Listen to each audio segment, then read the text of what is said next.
నమస్కారం అండి. మేము ఫ్రమ్ తెలంగాణ స్వరం నుంచి. అయితే ఇప్పుడు కవితక్క గారు ఏదైతే చేస్తున్నారో, నిరాహార దీక్ష చేస్తున్నారో, దాని ప్రభావం ప్రజల మీద ఎంత మీద పడుతుంది, గవర్నమెంట్ ఎలా రియాక్ట్ అవుతుంది, గవర్నమెంట్ నుంచి ఏమైనా హెల్ప్ అనేది ఇంతవరకు ఏమైనా అందిందా, ఏదైతే న్యాయం అనేది ఎంతవరకు కొనసాగుతూ ఉంది?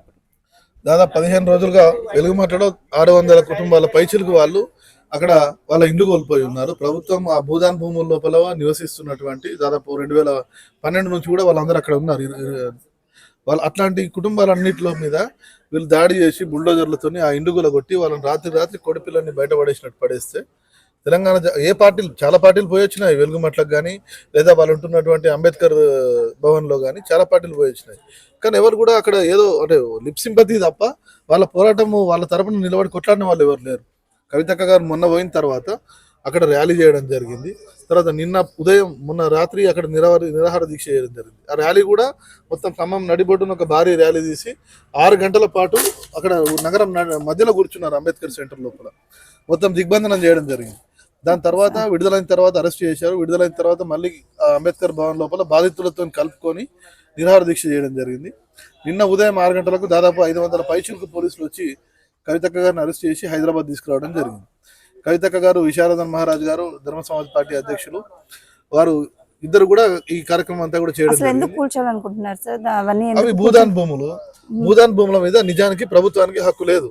ఒకసారి దానం ఇచ్చిన దాన్ని మళ్ళీ వాపస్ తీసుకోకూడదు అంటారు కదా మన భారతీయ పరంపర.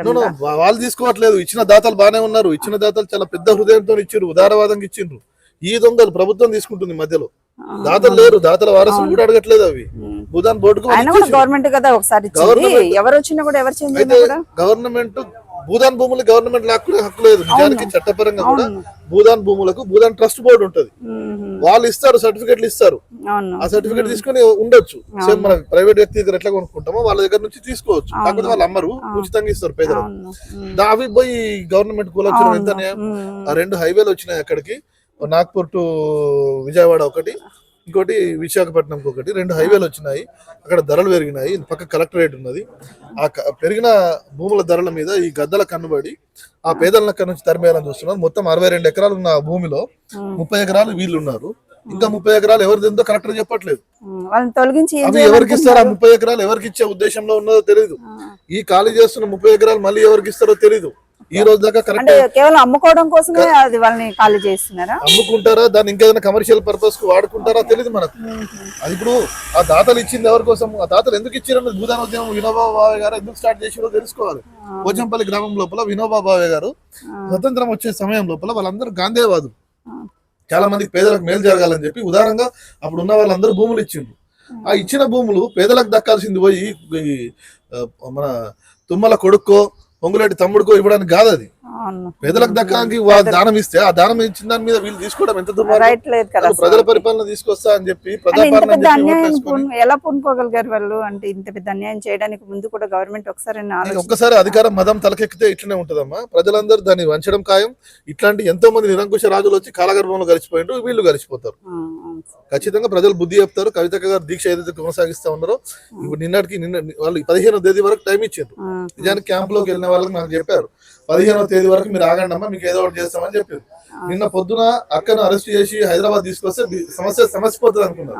కానీ జరిగింది ఏంటంటే ఇక్కడికి వచ్చినాక కూడా అక్క దీక్ష కొనసాగిస్తున్నాను ప్రకటించారు కాబట్టి భయపడి నిన్న మధ్యాహ్నానికి వాళ్ళు రిలీజ్ చేశారు, టోకెన్లు ఇచ్చారు అందరిని తీసుకుపోయి. ఏమని? మేము వీళ్ళకి భూములు ఇస్తామని చెప్పి నిన్న సాయంత్రానికి అఫీషియల్ కమ్యూనికేషన్ ఇచ్చారు, వీళ్ళందరికీ భూములు ఇస్తున్నామని. ఇవాళ ప్రెస్ నోట్ చూసిన కాంగ్రెస్ చాలా ఆశ్చర్యం అనిపించింది. 4 రోజుల ముందే ఇచ్చినాం మేము అని. ఇంకా సిగ్గు లేకుండా ఇటు బీఆర్ఎస్ కూడా క్లెయిమ్ చేసుకుంటుంది. మీ మంత్రి పువ్వాడ అజయ్ ఉన్నప్పుడు కాదా మీరు అక్కడికి పోయి వాళ్ళని మళ్ళీ బీఆర్ఎస్ ప్రభుత్వంలో కూడా ఒకసారి ఖాళీ చేద్దామని చూసిరు. నువ్వు పోరాటం చేయాల్సింది పోయి ప్రభుత్వం వాళ్ళని తీసుకుపోయి క్యాంపులో పెట్టినప్పుడు ప్రభుత్వం అన్నం పెట్టాలి కదా, నువ్వు కొట్లాడవా దానికోసం? వీళ్ళ కాలేజీ నుంచి అన్నం పెట్టించి మేము అన్నం పెడుతున్నాం అని చెప్తే అదే న్యాయం. అది కాదు కదా నీ నుంచి కోరుకునేది. ఒక ప్రధాన ప్రతిపక్షం నుంచి ప్రజలు ఏం కోరుకుంటారు? ఇల్లు పోయినోడు ఏం కోరుకుంటాడు? నువ్వు ఇల్లు ఇప్పియాలని కోరుకుంటాడు కదా. నువ్వు అదే నీ పాప ప్రక్షాళన చేసుకోవడానికి, నువ్వు గతంలో చేసిన తప్పులు కడుక్కోవడానికి ఆడేదో అన్నం పెట్టేదో సేవ చేసినట్టు అది ప్రభుత్వం నుంచి పెట్టించవయ్యా, కలెక్టర్ కు హెచ్చరికలు జారీ చేయండి. వాళ్ళని తీసుకుపోయి ఒక శిబిరంలో పెట్టినప్పుడు వీళ్ళ ఇల్లు కూడా కొట్టిండ్రు, తీసుకుపోయి గవర్నమెంట్ బిల్డింగ్ లో పెట్టిండ్రు, అంబేద్కర్ భవన్ లో. మరి వాళ్ళ భవిష్యత్తు ఏంటి, వాళ్ళ ఫ్యూచర్ ఏంటి? వాళ్ళకి అది కొద్ది రోజులు వాళ్ళకి ఇల్లు ఇవ్వాల్సిందే, తప్పదు. వాళ్ళకి ఇల్లు ఇచ్చిన తర్వాతనే అక్కడ నుంచి వాళ్ళని పంపాలి. ముందు పంపిస్తే ఈ గవర్నమెంట్ ఈ దొంగలను మనం నమ్మలేము. ఖచ్చితంగా వాళ్ళ భూములు వాళ్ళకి ఇచ్చిన తర్వాతనే వాళ్ళకి ఇల్లు కట్టిస్తానికి హామీ. ఎవడన్నా కానీ ముందు ఇచ్చి వాళ్ళు ఇంకో దగ్గర కట్టుకున్నాక కదా కూలగొడతారు. కూలగొట్టిస్తారా? ఇప్పుడు అక్రమ భవనాలు చాలా చోట్ల ఉన్నాయండి. జూబ్లీస్ లో ఉన్నాయి, బంజారాస్ లో చాలా చోట్ల ఉన్నాయి. కూల్చేస్తున్నారు రాత్రి. అంటే పెద్దలకు న్యాయం, పేదలకు న్యాయమా? ఖచ్చితంగా ఇవన్నింటినీ తెలంగాణ జాగృతి ఖండిస్తుంది. కవితక్క గారి పోరాటం కొనసాగుతుంది. ఆ పోరాటానికి ప్రతిఫలంగానే నిన్న టోకెన్లు ఇవ్వడం జరిగింది 150 మందికి. ఇవాళ మళ్ళీ 150 మందికి ఇస్తున్నారు. ఇంకో 110 మందికి ఆయా మండలాల లోపల ఇందిరం ఇండ్లు ఇస్తామని ప్రభుత్వం చెప్తా ఉన్నది. సాయంత్రం ఇవాళ 4 గంటలకు అట్లా గవర్నమెంట్ తన కార్యాచరణకు ముందుకు తీసుకుపోతుంది. దాన్ని బట్టి అది మాకు అనుకూలంగా ఉంటే అది మేము డిమాండ్ చేస్తున్నది అయితే తదుపరి కార్యాచరణ ఉంటది. దాన్ని బట్టి వాళ్ళు ఏం చేస్తారన్న దాన్ని బట్టి మా ముందు ప్రకటిస్తాం. ఈనాటి ముఖ్య సమాచారం. ఖమ్మం వెలుగుమట్ల భూ నిర్వాసితుల దీక్షకు దిశ ప్రొటెక్షన్ వెల్ఫేర్ ఫౌండేషన్ మద్దతు తెలుపుతుంది. ఖమ్మం జిల్లా వెలుగుమట్లలో ఇళ్లను కూల్చివేసి భూ నిర్వాసితులను రోడ్డున పడేసిన ఘటనపై ఆందోళనలు కొనసాగుతున్నాయి. బాధితులకు న్యాయం చేయాలని డిమాండ్ చేస్తూ జరుగుతున్న నిరాహార దీక్షకు దిశ ప్రొటెక్షన్ వెల్ఫేర్ ఫౌండేషన్ మద్దతు ప్రకటించింది. నమస్కారం అండి, మేము తెలంగాణ స్వరం నుంచి వచ్చాము. కవితక్క గారు నిరాహార దీక్ష చేస్తున్నారు కదా, మరి దాని గురించి ప్రజలందరికీ మీ సందేశం ఏంటి? దేని గురించి తను నిరాహార దీక్ష చేస్తున్నారు? దానివల్ల మనకి అంటే ప్రజలకి ఎంత ఉపయోగం అవుతుంది, అంటే ప్రజల తరపున ప్రజలు ఏం చేయాలి, ప్రజలు తెలియజేస్తారా? జై తెలంగాణ.